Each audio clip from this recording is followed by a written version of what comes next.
Moving up the card, we've got Umar Nurmagomedov versus Nate Maness, and you know what? Like, this is a pretty exciting fight. Mainly because I would say because Umar Nurmagomedov is such an exciting prospect. He's got the wrestling of what you would expect from him. He's got the grappling of what you would expect from him. But the difference is Umar Nurmagomedov's striking is really good. Like, he's a really good striker. In fact, I think I've even seen some people say that Umar Nurmagomedov is a better striker than he is a grappler. I somewhat disagree, but you know what? Maybe he could prove it here against Nate Maness, who is a very game opponent. Undefeated in the UFC, 2-0 in the UFC, beat Luke Sanders in his. Oh, sorry, he's 3-0 in the UFC. Beat Johnny Munoz Jr. by decision, which is something that I am concerned about because Johnny Munoz Jr. has no chin whatsoever. But he beat Luke Sanders by submission, but Luke Sanders, got cut shortly after that, I believe.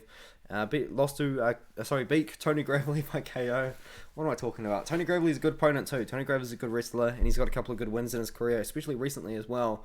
There's one loss coming to Taylor Lapilus, who's really good.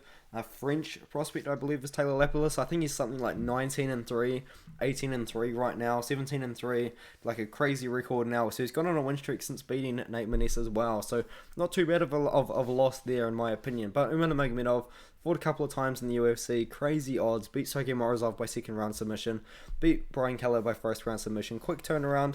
He said that he wants to fight often, and I respect that. He's only 26 years old, and he's good. He's really good. So I'm picking him to beat Nate Maness. I do think he probably will submit Nate Maness as well. I know everyone's probably going with the submission. Yeah, everyone's going with a submission on Tapology, but maybe he could get a KO. I personally don't think so. I think we probably will be seeing a submission win for Umar Nurmagomedov here, but Nate Maness is a game guy, but I just think that Umar Nurmagomedov is just a little bit better, sort of everywhere, in my opinion. So that's kind of what I'm going with, and we'll be going with Umar Nurmagomedov to win inside the distance as well. I think he gets the finish over Nate Maness.